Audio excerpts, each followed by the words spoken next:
জীবন ও বৃক্ষ, মোতাহার হোসেন চৌধুরী। মোতাহার হোসেন চৌধুরীর সাথে আরো কয়েকটা নাম চলে আসে। বিশেষ করে আবুল ফজল, তারপরে কাজী মোতাহার হোসেন, আবুল হোসেন, আব্দুল ওয়াদুদ। এই প্রত্যেকটা মানুষ বাংলায় একটা বিশেষ আন্দোলনের জন্য খুব বেশি স্মরণীয়। এর নাম হচ্ছে বুদ্ধির মুক্তি আন্দোলন। বাঙালি মুসলমান সমাজের মধ্যে দেখা গেছে বুদ্ধিভিত্তিক আলোচনা তখন অতটা জনপ্রিয় হয়নি। এবং সাহিত্য চর্চার থেকে শুরু করে যুক্তিভিত্তিক আলোচনা অনেক জায়গাতেই মুসলমানরা পিছিয়ে পড়েছিল। বুদ্ধির মুক্তি আন্দোলনের প্রধান কাজ ছিল যে তারা বুদ্ধিভিত্তিক আলোচনাটা অগ্রসর ঘটাবে পিছিয়ে পড়া জনগোষ্ঠীর মধ্যে। আহ শুধু মোতাহার হোসেন চৌধুরীর না, আবুল ফজল বা অন্যান্য যে কারোর যদি প্রবন্ধ পড়ার কারো সৌভাগ্য হয়, সেক্ষেত্রে অবশ্যই বুঝতে পারবে যে আলোচনাগুলো কি ধরনের হয়। এটা যেহেতু প্রবন্ধ, খুব বোরিং লাগবে অনেকের কাছে। নর্মালি এটা একবার বুঝে ফেললে অনেক সহজ লাগে, কিন্তু না বোঝা পর্যন্ত যতবারই রিডিং দাও, তোমার মনে হবে যে এই কাহিনীর ভিতরে ঢুকতে পারছো না, বাইরে বাইরে দিয়ে চলে যাবে। সো প্রবন্ধ পড়তে গেলে একটু কনসেপ্ট ক্লিয়ার থাকা লাগে যে অ্যাকচুয়ালি আমরা কি পড়তে যাচ্ছি, কি এক্সপেক্ট করতে পারবো, এবং তখন দেখা যায় যে আমাদের একটা এক্সপেকটেশন অনুযায়ী আমরা যখন লজিক গুলো পড়ি তখন আমাদের কাছে বিষয়টা ক্লিয়ার হয়ে যায়। আর এখানে কিন্তু কোনো চরিত্র নেই, তোমরা কোনো এর মধ্যে কোনো রকম স্ট্রাকচার পাবে না, কোনো গল্প পাবে না, প্লট পাবে না, কোনো ক্যারেক্টার পাবে না। এটা একদম নিট অ্যান্ড ক্লিন একটা প্রবন্ধ, প্রথম থেকে শেষ পর্যন্ত উনি কিছু জিনিস ব্যাখ্যা করে গেছে। ব্যাখ্যার বিষয়বস্তু জীবন ও বৃক্ষ। এ নামের থেকে কিন্তু তোমরা চাইলে সবকিছু বুঝে নিতে পারো। আমাদের যে জীবন, এই জীবনের তো একটা অর্থ আছে, তাই না? তো মানব জীবনের নিগূঢ় যে অর্থ তাৎপর্য, সেটা বুঝতে হলে কিসের সাথে আমাদের জীবনটাকে তুলনা করে আমরা সেই জিনিসটা আমরা বুঝতে পারবো, জীবনের অ্যাকচুয়াল লক্ষ্য উদ্দেশ্য তাৎপর্য জিনিসটা বুঝতে পারবো। যেহেতু বৃক্ষ লেখা, অবভিয়াসলি লেখক প্রাবন্ধিক, উনি ঘুরে ফিরে বৃক্ষ এবং জীবনের সাদৃশ্য দেখাবেন। এবং আমরাও এই প্রবন্ধ থেকে জীবনের সাথে মানুষের মানব জীবনের সার্থকতা কিভাবে গাছের ভিতর দিয়ে ফুটে উঠেছে, বৃক্ষের জীবনের মধ্য দিয়ে মানব জীবনের সার্থকতা কিভাবে বোঝা যায়, এইটা আমরা পাবো। খুব চমৎকার ভাবে বর্ণনা করেছেন উনি। এবং প্রসঙ্গত আরেকটা কথা বলে রাখি, রবীন্দ্রনাথ ঠাকুর মানব জীবনকে অনেক সময় নদীর সাথে তুলনা করেছেন এবং তার পেছনে কিছু লজিক ছিল। মোতাহার হোসেন চৌধুরী উনি কিন্তু রবীন্দ্রনাথ ঠাকুরের এই যে জীবন এর সাথে নদীর যে তুলনা, এই যুক্তিটা খণ্ডন করেন এবং উনি রবীন্দ্রনাথের সুর দিয়ে রবীন্দ্রনাথকে প্রমাণ করে দেখান যে মানব জীবনের সাথে বৃক্ষের সাদৃশ্য সবচেয়ে বেশি। সো আগে থেকে বলে রাখলাম, যাতে কেউ যদি প্রথম কয়েকটা মিনিট দেখো অন্তত আইডিয়াটা হয়ে যায়। আচ্ছা, আমরা লাইন বাই লাইন পড়বো না, তাতে সময় অনেক বেশি চলে যাবে। আমি প্রত্যেকটা জায়গাতেই কি পয়েন্ট গুলো আলোচনা করবো, প্রত্যেকটা প্যারা নিয়ে আমি ডিসকাস করবো, সমস্যা নেই। উনি প্রথম যেই প্রসঙ্গটা তুলেছেন সেটা হচ্ছে যে অ্যাকচুয়ালি আহ সমাজের কাজটা কি, মানুষের বেঁচে থাকাটা নিশ্চিত করা। আমরা অনেকে এটা কিন্তু মনে করি যে আমরা কোনোভাবে সার্ভাইভ করতে পারবো, সমাজ এটা আমাদের নিশ্চিত করতে পারবে, কোনোভাবে সার্ভাইভ করতে পারলেই হবে।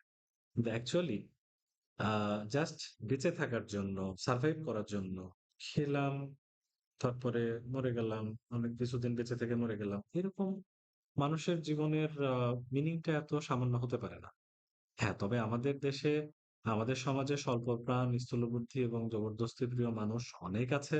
লেখক সেটা স্বীকার করেন। এবং এরা একদিক থেকে, লেখক প্রাবন্ধিক মনে করেন যে এরা নিষ্ঠুর এবং বিকৃত বুদ্ধি হয় এবং প্রচন্ড অহংকারী হয়। এবং একটু খেয়াল করলে দেখতে পাবা, সমাজে যে মানুষগুলোকে আমরা মাথায় তুলে রাখি তাদের আহ বিবেচনা বোধ আমাদের খুব একটা পছন্দ হয় না। খুব বেশি জনপ্রিয় মানুষের এমন কিছু আচরণ আছে যা আমরা নিতে পারি না। এবং এদের একমাত্র দেবতা হচ্ছে অহংকার। অহংকার জিনিসটা ছাড়তে পারে না। অতিরিক্ত ইগো, অহংকার, এই জিনিসগুলো অতিরিক্ত থাকার কারণে এরা ব্যক্তিগত অহংকার, পারিবারিক অহংকার, জাতিগত অহংকার এবং সব জায়গায় অহংকার। আমি এক্সাম্পল না দিলেও আমি জানি তোমাদের মাথায় বেশ কিছু এক্সাম্পল চলে আসছে। এই ধরনের মানুষ আমরা অনেকে চিনি। সব জায়গায় আমরা অর্থনৈতিক ক্ষেত্রে এই ধরনের মানুষ চিনি, রাজনৈতিক ক্ষেত্রে এরকম মানুষ চিনি যারা শুধু অহংকার করে।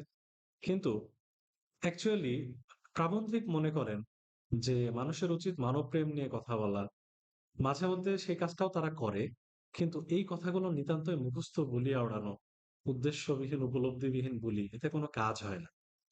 এইসব অহংকারী মানুষদের জায়গায় আমরা যদি বড় মানুষ নিয়ে আসতে পারি, বড় মানুষ মানে কিন্তু ধনী মানুষ তা না। যার হৃদয় অনেক গভীর, মহৎ, যে অনেক কিছু নিয়ে চিন্তা করে, যার কাছে ঠুনকো জনপ্রিয়তা পাওয়াটাই সবকিছু না। অহংকার করে টিকে থাকাটাই যার কাছে সবকিছু না। যার মধ্যে জীবনের প্রকৃত আদর্শ আছে। এইরকম মানুষ যদি আমরা সামনে নিয়ে আসতে পারি, তাহলেই দেখবো আমাদের সমাজটা পরিবর্তিত হচ্ছে, দেশ পরিবর্তিত হচ্ছে। তোমাদের কি মাথায় এরকম কোনো মানুষের নাম আসছে? আমি জানি তোমাদের মাথায় কোন মানুষটার নাম আসছে। আমি বলব না। বাট এটা পড়তে যেয়ে তোমাদের মাথায় কোন মানুষটার নাম এসেছে আমি তা জানি। তো আমাদের এই প্রসঙ্গ এনেই কবি বলেছেন, প্রাবন্ধিক বলেছেন, আমি কবি বলে ফেলছি, আসলে উনি প্রাবন্ধিক। প্রাবন্ধিক বলেছেন যে আমাদের জীবনের প্রকৃত সার্থকতা নির্দেশ করার জন্য আমাদের উচিত বৃক্ষের দিকে তাকানো। আমাদের তাকাতে হবে বৃক্ষের দিকে। আমাদের বৃক্ষের জীবনের গতি এবং বিকাশকে উপলব্ধি করা যায়। মানব জীবনের প্রকৃত সার্থকতা বুঝতে হলে বৃক্ষের জীবনের সার্থকতা বুঝতে হবে। কোন কোন পয়েন্টে বৃক্ষের সাথে মানব জীবনের সাদৃশ্য উনি তুলে ধরেছেন? আসো এবার দেখে নিই। উনি প্রথমেই বলে নিয়েছেন এই কথাটা, বৃক্ষের দিকে তাকালে জীবনের তাৎপর্য উপলব্ধি সহজ হয়। কিরকম? আচ্ছা, একটু চিন্তা করো তো।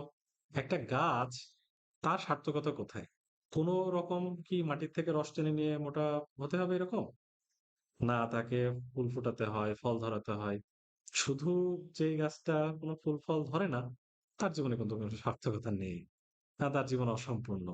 তাই বৃক্ষকে আমরা যদি সার্থকতার প্রতীক হিসাবে ধরি, তাহলে আমরাও বুঝতে পারবো আমরাও কিন্তু পৃথিবীতে জন্ম নিয়েছি শুধু খেয়ে পরে বাঁচার জন্য, মোটা হওয়ার জন্য, এর জন্য না।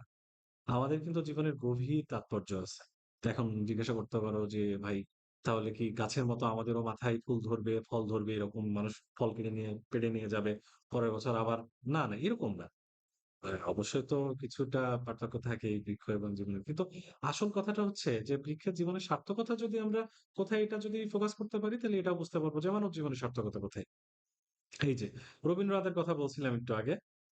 রবীন্দ্রনাথ ঠাকুর উনি কিন্তু এই কথার সাথে একমত না। উনি কি বলেছেন? উনি নদীর যে গতি, এটার মধ্যেই মনুষ্যত্বের সাদৃশ্য দেখেছেন। এরকম, এই যে নদী সারা জীবন প্রচন্ড গতিতে বয়ে যেয়ে নিজেকে উজাড় করে দেয়, বিলিয়ে দেয় সমুদ্রের মাঝখানে। নিজের জন্য কিন্তু একটা নদী কিছু করে না। কিন্তু বিষয় হচ্ছে যে মনুষ্যত্বের একটা বেদনা আছে, যেটা নদীর গতিতে উপলব্ধি হয়, ফুলের ফোঁটার মধ্যে নয়। রবীন্দ্রনাথের বিশ্বাস, একটা জিনিস চিন্তা করে দেখো, ফুল ফোটা অতটা সহজ না, যতটা সহজ আপাত দৃষ্টিতে মনে হয়। আমরা নরমালি গাছের দিকে তাকাই, কি দেখি? হঠাৎ করে গাছে ফুল ধরে আছে। আমরা হয়তো ভাবিও না যে এর পেছনে কত সাধনা, কত ত্যাগ। কোন গাছের ফুল কি গাছ নিজের জন্য ফোটায়? কোন গাছ কি কখনো নিজের ফুল দেখে মুগ্ধ হয়? এটা সম্পূর্ণই কিন্তু সেলফলেস একটা গাছ। এখানে নিজের পিছনে কোনো স্বার্থ জড়িত নেই। যথেষ্ট বৃক্ষপ্রেমিক ছিলেন রবীন্দ্রনাথ ঠাকুর। কিন্তু তিনি এই নদীর তুলনাটা দিয়ে ফেলেছেন মানব জীবনের সাথে। একটা কথা এখানে প্রাবন্ধিক তুলে ধরেছেন যে নদীর গতিতে মনুষ্যত্বের দুঃখ যতটা স্পষ্ট হয়, বৃক্ষের ফুল ফোটানোর মধ্যে ততটা স্পষ্ট হয় না। সেজন্য নদীকে মনুষ্যত্বের প্রতীক করতে চেয়েছেন। কিন্তু বিষয় হচ্ছে, গাছের ফুল ফোটানোটা চোখে দেখলে হবে না, অনুভূতির চোখে দেখতে হবে। গাছেরও কিন্তু দীর্ঘ সাধনার ব্যাপার আছে। সব গাছে কি ফুল ফোটে? হঠাৎ যদি প্রচন্ড ঝড় আসে, গাছ কি পারে কাউকে অভিযোগ দিতে? যেকোনো পরিবেশে গাছের টিকে থাকতে হয় এবং তার একমাত্র লক্ষ্য থাকে ফুল ফোটানো, ফল ধরানো। এর ভিতরে একটা সাধনার ব্যাপার আছে। কিন্তু এই সাধনাটা ধীর স্থির। নদীর গতিতে আমাদের প্রাবন্ধিক, উনি কিন্তু কখনোই এটা দেখেন নাই যে নদীর গতিতে এই ধীর স্থিরতা উনি কখনো খুঁজে পান নাই। নদী প্রচন্ড গতিতে ধাবমান, কিন্তু গাছের যে সাধনা সেটা ধীর স্থির। তো মানুষের সাধনা কি এরকম না? একটু চিন্তা করে দেখো তো। তোমরা এখন যারা একাদশ শ্রেণীতে পড়ো, তোমরা একাদশ শ্রেণীতে কি একবারে উঠে গেছো? একটু চিন্তা করো তো। তোমরা যদি কেউ চিন্তা করো যে আমি ক্লাস ওয়ানে পড়তাম কবে, এটা স্লো প্রসেস। আস্তে আস্তে আস্তে আস্তে স্কুল, হাই স্কুল, তারপর কলেজ, তারপরে হয়তো সেরকম যদি সৌভাগ্য থাকে ভার্সিটিতেও পড়বা। কিন্তু এই যে ধীর স্থির প্রক্রিয়া, এটা কিন্তু নদীর গতির মধ্যে তোমরা খুঁজে পাবা না। ঠিক আছে? এটা দেখতে হলে তোমাকে বৃক্ষের সাধনার দিকে তাকাতে হবে।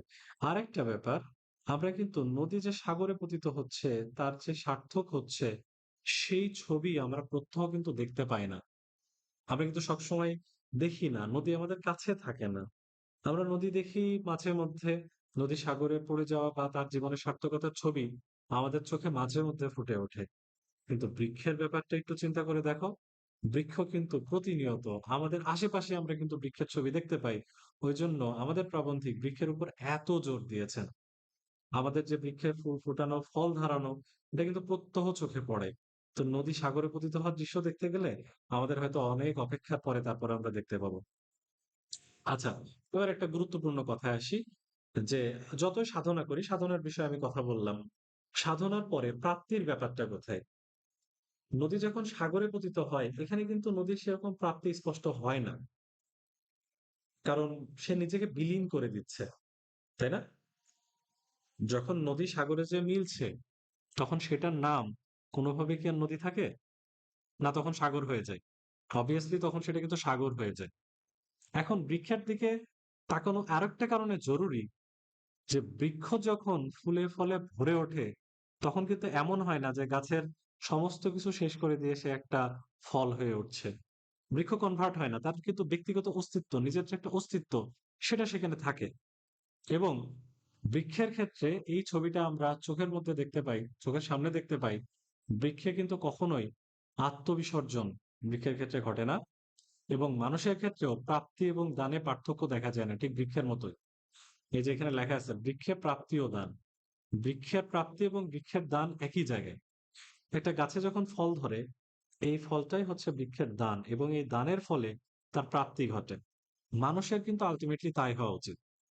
আমি জানি অনেকের এরকম মনে হয় যে আমি অনেক ভবিষ্যতে বড় হয়ে চাকরি-বাকরি করে অনেক দান-টান করব।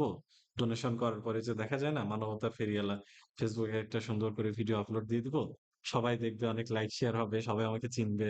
আমিও মানবতার ফেরিওয়ালা, রিকশাওয়ালা যাই হোক হয়ে যাব। না, বিষয়টা তা না। বৃক্ষ কখনোই নিজের যেই সার্থকতা সেটা তুলে ধরার জন্য নিজের দানটাকে সে আলাদাভাবে এখান থেকে বেনিফিটেড হওয়ার চেষ্টা করে না। প্রাবন্ধিক মনে করেন মানুষের প্রাপ্তি এবং দান একই জায়গাতে। যেটাই তার দান সেখান থেকে সে প্রাপ্তি পেয়ে যাবে। আমি দান করলাম, এটাই আমার জীবনের সার্থকতা। আমরা যদি কারোর জন্য কোনো ভালো কাজ করতে পারি, বুঝে নিতে হবে এই ভালো কাজ করতে পারাটাই আমার জীবনের সবচেয়ে বড় প্রাপ্তি। দানের আর কোনো প্রতিদান সে আশা করে না। সে আশা করে কি? সে যে দান করতে পারছে, এটাই তার জীবনের সবচেয়ে বড় প্রাপ্তি। তাহলে ২ টা কি পয়েন্ট আমরা পেয়েছি? ১ম পয়েন্টটা হচ্ছে আ বৃক্ষের ক্ষেত্রে আমরা ১ম এ বুঝতে পেরেছি যে আমরা যখন বৃক্ষের কথা বলছি, বৃক্ষের ক্ষেত্রে আমাদের নদীর সাথে একটা বড় পার্থক্য আছে। নদী যখন পতিত হয় সাগরে, সেইটা তার নিজেকে শেষ করে এবং এই আত্মবিসর্জনটাকে আমাদের প্রাবন্ধিক সার্থক বলেন নাই। আ আত্মবিসর্জন দিতে উনি উৎসাহিত করেন নাই এবং দ্বিতীয়ত আমরা দেখতে পাচ্ছি যে আ প্রাপ্তির ক্ষেত্রে, দানের ক্ষেত্রে এবং প্রাপ্তির ক্ষেত্রে ২ টাকে অভিন্ন কল্পনা করা হচ্ছে যেটা শুধু বৃক্ষের ক্ষেত্রেই সম্ভব। এবার এখন একটা কনফ্লিক্ট চলে আসলো। রবীন্দ্রনাথ এক কথা বলছেন, আমাদের প্রাবন্ধিক আরেক কথা বলছেন। কিন্তু অ্যাকচুয়ালি আ উনি স্বীকার করেছেন, আমাদের প্রাবন্ধিক স্বীকার করেছেন যে রবীন্দ্রনাথ জানতেন যে অ্যাকচুয়ালি কোথায় বৃক্ষের সার্থকতা এবং উনার বহু কবিতায়, রবীন্দ্রনাথের অনেক কবিতায় আমরা দেখেছি যে বৃক্ষের এই সার্থকতার গান তিনি কবিতার মাধ্যমে গেয়েছেন। কিন্তু গদ্যে এই জিনিসটি স্পষ্ট করেননি। তিনি চাইলে এটা স্পষ্ট করে বলতে পারতেন, ভালো হইতো সেটা। যাই হোক, উনি না বললেও আমাদের প্রাবন্ধিক সেটা বলে দিয়েছেন। দেখেন, বৃক্ষ আমাদের কিন্তু একদম নীরবে গান শোনায়। তার কোনো গতি নেই, তাড়াহুড়ো নেই। সে আস্তে করে আমাদেরকে শিখিয়ে যায় এবং আস্তে করে তার জীবনে বৃদ্ধি ঘটে। আমাদের মানব জীবনের প্রধান ধর্ম কিন্তু তাই। যে আমরাও কিন্তু আস্তে, আস্তে বৃদ্ধি পাই। ঠিক আছে? এবং একটা পার্থক্য আছে যে তরুলতা বা বৃক্ষের দিকে বৃক্ষের যে বৃদ্ধি, সেই বৃদ্ধিতে মানুষের কোনো হাত নেই। কিন্তু এই হাত রয়েছে, আমরা বড় হাত দেখতে পাই। মানুষ চাইলেই নিজেকে ডেভেলপ করতে পারে। মানুষের মর্যাদা কিন্তু এখানে। মানুষ চাইলে নিজের বৃদ্ধিটা কন্ট্রোল করতে পারে। এখন বৃদ্ধি মানে এই না। আপনারা আবার ভাইবেন না যে আ বৃদ্ধি মানে অনেক হাইট হবে, বিষয়টা সে। বৃদ্ধি বলতে আত্মিক বৃদ্ধির কথা বলা হয়েছে। আত্মা তৈরি করে নিতে হবে। পরিপক্কতা আসতে হবে, ম্যাচুরিটি আসতে হবে। সেখানে প্রচুর অভিজ্ঞতা থাকবে, প্রচুর প্রেম থাকবে, গভীর অনুভূতি থাকবে। তাহলে আত্মা পরিপুষ্ট হয়ে যায় এবং সেটা স্রষ্টার জন্য উপভোগের বিষয়বস্তু হয়ে দাঁড়ায়। তো সেই জন্য উনি একটা কথা খুব সুন্দর করে বলেছেন যে বস্তু জিজ্ঞাসা বা বিজ্ঞান এটা কখনো শিক্ষার প্রধান বিষয়বস্তু হতে পারে না। ওনার মতে বিজ্ঞানের দ্বারা কখনোই সম্ভব না আত্মিক উন্নয়ন ঘটানো। আর যেহেতু বিজ্ঞানের দ্বারা আত্মিক উন্নয়ন ঘটে না, তাই উনি বলেছেন যে যেহেতু বিজ্ঞান আত্মিক উন্নয়ন ঘটাতে পারে না, তাই আমরা এতটুকু বলতে পারি যে সাহিত্য এবং শিল্পকলার দ্বারাই শিক্ষা পরিপূর্ণ হবে, বিদ্যা পরিপূর্ণ হবে। তাহলে এই সমস্ত বৃদ্ধির জন্য আমরা যদি অনুপ্রাণিত হতে চাই, আমাদেরকে তাকাতে হবে বৃক্ষের দিকে। বৃক্ষের দিকে তাকালে আমরা এভাবে লাভবান হতে পারবো এবং জীবনের মূল তাৎপর্য আমরা উপলব্ধি করতে পারবো। এবং বৃক্ষ যে শুধু বৃদ্ধি, গ্রোথ থাকতে হবে, অনেক বড় হতে হবে বিষয়টা তা না। একটা প্রশান্তি, শান্ত এবং সহিষ্ণু একটা মনোভাবের বহিঃপ্রকাশ বৃক্ষের মধ্যে আমরা দেখতে পাই। বৃক্ষে কোনো অহংকার নেই।